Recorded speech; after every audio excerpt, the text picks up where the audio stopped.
한국직업방송과 연합뉴스TV가 함께 만드는 취업 전문 뉴스 투데이 고용플러스입니다. 2달 연속 20만 명대를 기록했던 취업자 수 증가폭이 지난달 다시 주춤해졌습니다. 특히 30, 40대는 인구 감소 등의 영향으로 오히려 취업자 수가 감소했습니다. 또 실업률도 19년 만에 최고로 아직 고용시장은 풀리지 않은 모습이었습니다. 소재영 기자입니다. 취업자 증가폭이 석 달 만에 다시 20만 명대 아래로 떨어졌습니다. 2월과 3월은 모두 20만 명대였는데 4월은 17만 1000명 늘어나는 데 그친 겁니다. 경제활동의 허리격인 30, 40대 취업자 수는 오히려 줄었습니다. 특히 40대 취업자는 18만 7천 줄어 전 연령대에서 가장 많이 감소했습니다. 핵심 계층인 30, 40대는 감소하면서 민간 투자 활성화를 통한 일자리 창출이 절실한 상황입니다. 고용 증가세만 부진해진 게 아니라 실업 지표도 악화했습니다. 지난달 실업자가 124만 5천 명으로 지난해 4월보다 8만 4천 명 늘고 실업률도 0.3%포인트 오른 4.4%를 기록한 겁니다. 모두 4월 기준으로 외환위기 여파가 남아있던 2000년 이후 최고치입니다. 29살 이하 청년층 실업률도 11.5%. 마찬가지로 2000년 이후 가장 높은 수준이었습니다. 실업률이 상승하는 주 원인은 청년층이 상당 부분을 차지하고 있기 때문에 금월의 경우에도 실업률이 상승한 주된 원인은 지방직 공무원 시험의 접수일자 조정에 따른 영향으로 평가를 하고 있습니다. 2, 3월 취업자 수 증가와 하반기 경기 회복 전망을 토대로 당초 15만 명이던 연간 취업자 수 증가 목표를 20만 명 선으로 올리려던 정부의 계획은 좀 더 신중한 접근이 필요해졌습니다. 연합뉴스TV 소재형입니다. 최근 기업들이 대학이나 공개 장소가 아닌 온라인에서 채용 설명회 하는 모습이 크게 늘었습니다. SNS로 생중계하며 지원자와 정보를 주고받는 게 특징인데요. 회사도 취준생도 간편한 데다 눈치 안 보고 이것저것 물어볼 수 있어 새로운 채용 문화로 자리매김하고 있습니다. 이진우 기자입니다. 서울의 한 백화점 본사 사무실. 긴장된 분위기 속에 면접관과 취업준비생 사이에 질문이 오갑니다. 실제 면접이 아니라 사실은 모의 면접 현장입니다.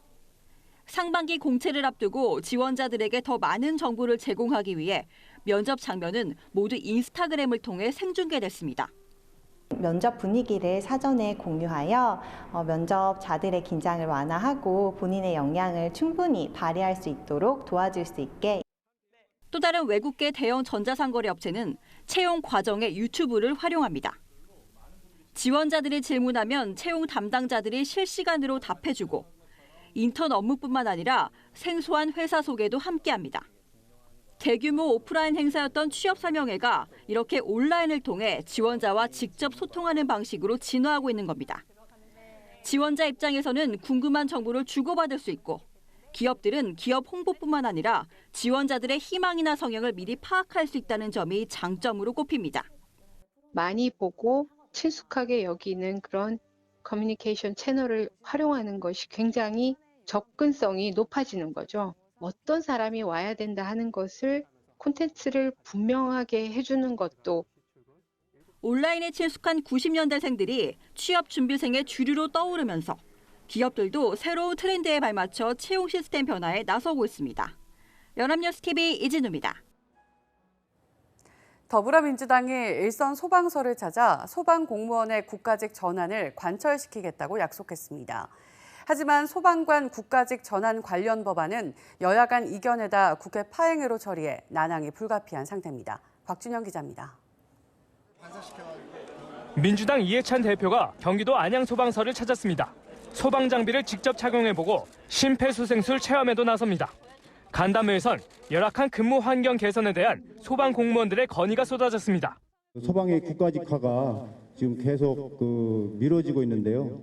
언제 이루어질 것인지 그리고 어떤 방식으로 이루어질 것인지 관심이 많다고 생각이 됩니다. 소방 전문병원인 치유복합센터가 조속히 건립되기를 좀 많은 관심을 가져주셨으면 좋겠습니다. 이 대표는 지난 강원 산불 때 보여준 소방 공무원들의 발빠른 대처를 높이사며 국가직 전환을 약속했습니다. 전국적으로 이제 일사불란하게 지휘 체계가 돌아가줘야만이 신속하게 대응한다는 걸 이번에 다시 보여줬기 때문에 이 법을 이제 만들어서 그 국가직으로 이제 전환을 하는 것을 추진을 반드시 하도록 그렇게 하겠습니다. 문재인 대통령은 지난 대선에서 소방관의 국가직화를 약속했지만 이를 위한 법안은 아직 국회 행안위 법안 심사 소위 문턱도 넘지 못하고 있습니다. 지난 14일에도 법안 처리를 위한 소위가 열렸지만 의결 정족수를 채우지 못해 무산됐습니다. 한국당 의원들이 장외투쟁 중인 상황에서 의결 정족수를 채우려면 바른미래당 권은희 의원 참석이 필수적인데 권 의원이 이견을 표시하며 불참했기 때문입니다. 소방직 국가직화를 오는 10월부터 시범 시행하려면 이달 내로 법안이 통과돼야 하지만 여야 간 이견 속에 처리 전망은 불투명합니다.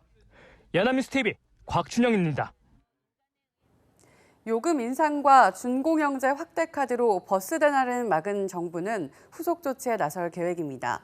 교통서비스 개선을 위해 시도 경계를 넘나드는 광역버스를 국가가 관리하는 준공영제를 시행하겠다는 입장인데요. 관련법 개정은 물론 막대한 재원 조달 등 풀어야 할 과제가 많습니다. 배삼진 기자입니다. 정부는 사업 권한이 있는 광역급행버스 M버스는 물론 지자체에 관할이던 광역버스까지 지원하겠다고 나섰습니다. 지금 일부 지자체 관할 시내버스에 중공영제가 도입돼 있는데 주 52시간 근무제 시행을 앞두고 이 제도를 광역버스로 확대해 버스의 공익성을 강화하겠다는 의도입니다. 중공영제는 민간회사의 버스 운영 과정에서 적자가 나면 정부가 이를 메워주는 제도입니다. 이를 통해 시민 안전을 강화하고 근로자의 임금 복지까지 챙기겠다는 것이 정부의 구상입니다. 특히 교통 취약 지역의 노선 확대나 신설도 가능합니다.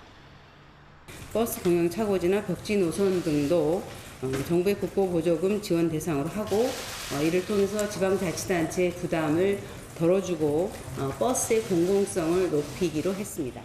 지원 대상은 수도권에서만 3,000대 가까이 되는데 비용이 매년 1조 3천억 원 정도가 들 전망이어서 재원 마련이 가장 큰 숙제입니다. 정부는 여당과 함께 여객 자동차 운수법 등 관련 법률의 개정을 통해 지원에 나선다는 방침입니다. 지자체와 국토부의 세부적 업무 분담도 과제입니다. 또 국민 세부담 가중 비판은 물론 택시 등 다른 교통수단과의 형평성 논란도 넘어야 합니다. 수요가 없어가지고 적자가 나서 버스가 갑자기 폐선되는 그런 지역들이 존재를 합니다. 이런 지역 같은 경우에는 사실 버스가 가장 최소한의 교통 서비스이기 때문에 당연히 공공의 세금을 투입을 해야 되고요.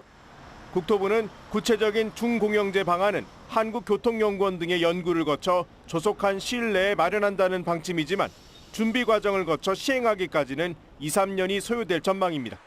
연합뉴스TV 배삼진입니다. 다행히 전국적인 버스 파업은 피했습니다. 하지만 주 52시간 근무로 줄어드는 버스 기사들의 소득 보전을 놓고 논란이 확산되고 있는데요. 버스 업계뿐만 아니라 비슷한 처지에 있는 사업장들이 많기 때문입니다. 신세롱 기자의 보도입니다. 가까스로 정리된 버스 파업. 정부와 지자체는 버스 노사 요구에 백기를 든 모양새입니다.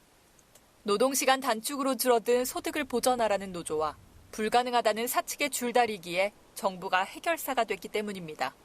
문제의 핵심은 버스 기사들의 임금 중 기본급은 절반이 안 되고 연장 근로 등에 따른 초과 임금이 30%를 넘는다는 점입니다. 결국 기본급 위주의 임금 체계 개편이 필요한 겁니다. 더욱이 내년부터 주 52시간 적용 사업장이 늘어나는 만큼 노동시장 혼란이 또 불거질 것이라는 지적입니다.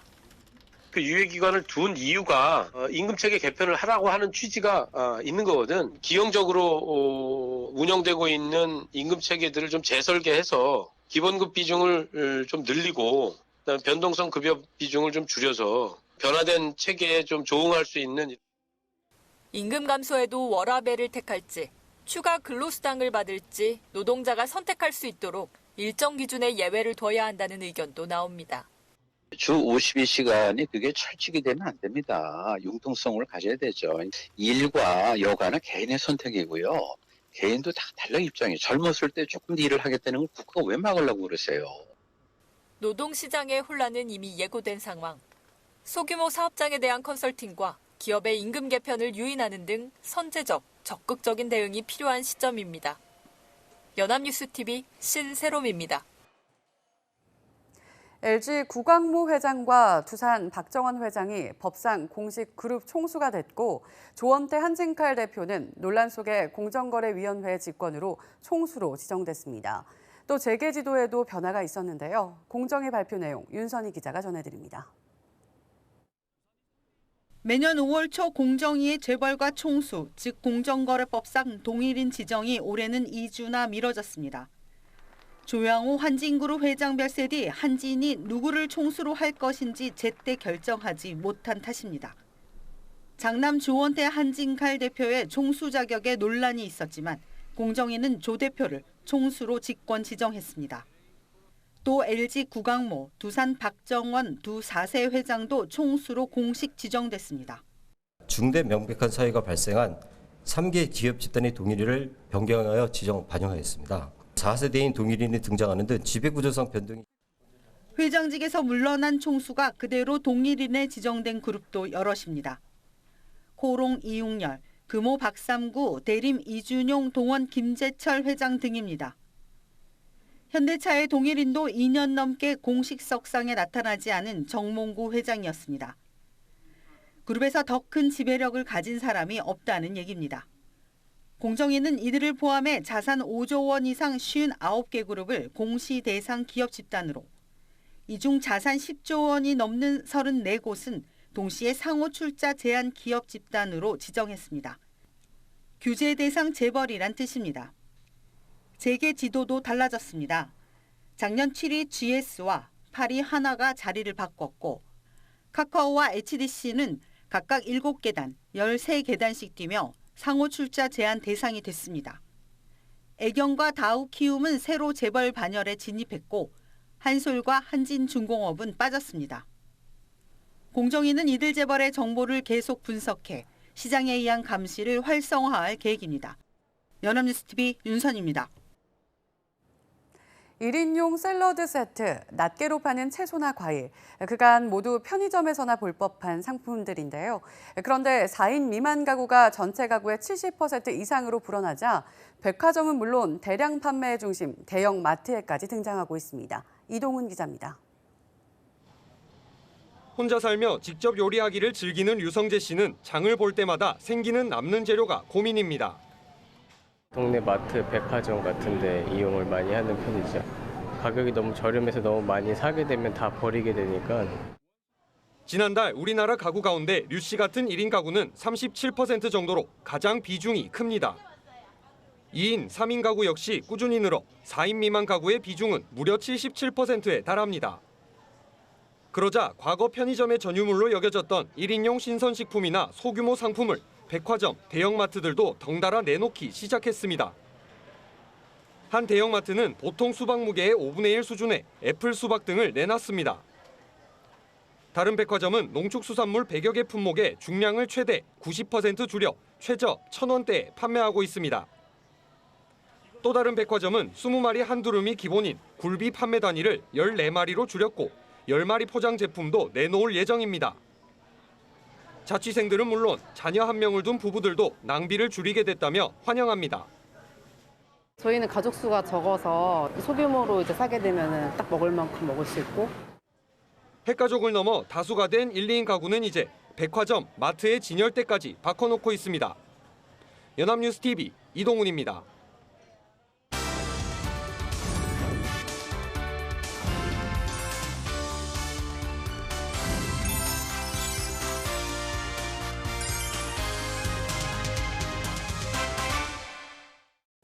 사회적으로 핫한 이슈를 키워드로 알아보는 핫키워드 시간입니다. 안치홍 아나운서 안녕하세요. 안녕하세요. 핫키워드 시간입니다. 정부가 중장년층의 경제활동 참여를 더욱 확대하겠다는 방안을 내놓고 있지만 그렇다면 중장년 구직자들의 재취업 상황은 어떨까요? 핫키워드에서 살펴봅니다.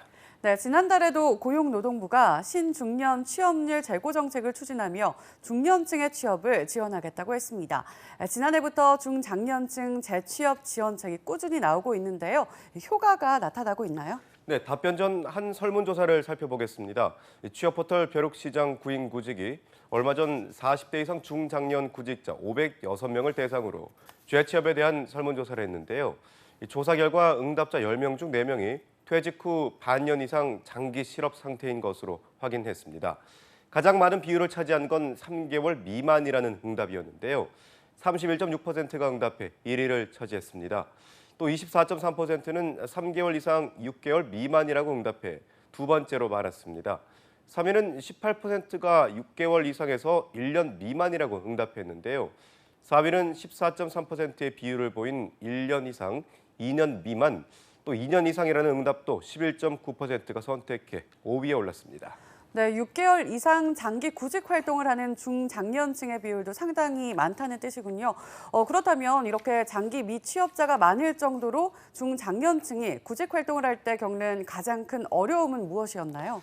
네, 1위로 뽑은 응답은 역시 나이였습니다. 이 43.1%가 나이에 대한 편견을 구직 활동 시 가장 큰 걸림돌이라고 응답해서 1위를 차지한 건데요. 참고로 지난해에도 같은 조사를 했을 때 나이가 취업의 가장 큰 걸림돌이라고 응답한 비율이 가장 많았습니다. 이 조사만 본다면 다양한 중장년층의 고용 활성화 대책이 이뤄지고 있지만 여전히 나이로 인해 취업에 어려움을 많이 겪고 있다는 뜻입니다. 또 29.8%는 원하는 분야의 일자리 부족이라고 응답해 재취업을 할 때 겪는 어려운 요인 두 번째로 올랐습니다. 3위는 13.4%가 응답한 경력 부족이었고요. 4위는 11.7%의 비율을 차지한 취업 관련 정보 수집의 어려움이었습니다. 또 2%가 뽑아 5위에 오른 면접 기회 부족이라는 답변도 있었습니다. 네, 사실 중장년층의 경력을 높이 평가할 수도 있는데 나이가 걸림돌이 된다는 점이 참 안타깝습니다. 어떤 직종에 취업을 해도 이러한 문제가 비슷하게 발생을 하는 건가요? 네, 그런 것으로 보입니다. 재취업 시 희망 직종에 대한 질문에 30.6%가 조건만 맞으면 직종은 상관없다고 응답했기 때문인데요. 그 외에도 27.5%는 사무관리직을, 17.2%는 서비스직을, 12.5%는 생산기술 건설직, 7.3%는 영업 판매직을 원했는데요. 운송 배달직을 원하는 경우도 4.9%였습니다.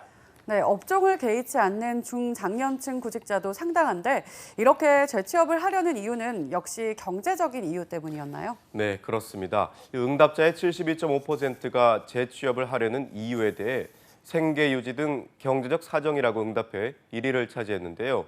또 10.9%는 자아 성취감을 느끼고 싶어서라고 응답해 2위에 올랐습니다. 3위는 7.9%가 응답한 사회활동 참여, 4.3%의 비율을 보인 시간적인 여유가 생겨서는 4위를 차지했고요. 2.6%가 뽑은 가족의 권유 또는 압박, 또 1.8%가 뽑은 주변 사회 시선 때문에라는 이유는 각각 5위와 6위에 올랐습니다. 네, 역시 대다수가 이 경제적인 이유를 뽑았군요. 그렇다면 재취업을 할 때 생각한 희망 연봉은 얼마 정도였나요? 네, 재취업을 할 때 희망하는 연봉은 평균 3,007만 원이었는데요. 가장 많은 응답자가 뽑은 연봉은 2,500에서 3,000만 원이었습니다. 31.4%가 응답했는데요. 2위는 29.1%가 응답한 2,000에서 2,500만 원, 3위는 19.6%가 뽑은 3,000에서 3,500만 원, 4위는 3,500에서 4,000만 원으로 7.9%가 뽑았고요. 4.7%는 4,000만 원에서 4,500만 원을, 3.8%는 4,500만 원에서 5,000만 원을 뽑아 각각 5위와 6위에 올랐습니다. 또 5천만 원 이상인 응답자도 3.6%였습니다. 물론 높은 연봉을 원하는 구직자도 있었지만 대다수가 상대적으로 다소 낮은 연봉을 희망하고 있었는데요. 재취업의 어려움을 고려해 하향 조정한 것이라고 합니다. 네, 연봉을 경력에 비해 하향 조정했음에도 녹록지 않다는 현실이 참 슬픕니다. 네, 그렇습니다. 이 때문에 구직 상황에서의 스트레스 원인을 묻자 42.3%가 경제적으로 어려워지는 상황이라고 응답해 구직자들이 심리적인 압박은 물론 경제적인 압박으로 인해 큰 스트레스를 받고 있는 것으로 조사됐습니다. 이 때문에 일각에선 기존에 있었던 중장년층의 취업 대책과 더불어 보다 실효성 있는 대책이 나와야 한다고 지적하고 있습니다. 네, 일자리 대책이 연일 쏟아지고 있지만 무엇 하나 뚜렷한 효과를 보이지 않고 있습니다. 이유는 뭘까요? 바로 이 이유에 대한 근본적인 원인을 파악해 실질적인 대책을 세우는 것이 일자리 정책을 활성화하는 가장 중요한 단서가 될 것으로 보입니다. 지금까지 핫키워드 안치홍 아나운서였습니다. 고맙습니다. 고맙습니다. 지금까지 투데이 고용 플러스였습니다. 오늘 저희가 준비한 내용은 여기까지입니다. 함께해 주신 여러분 고맙습니다.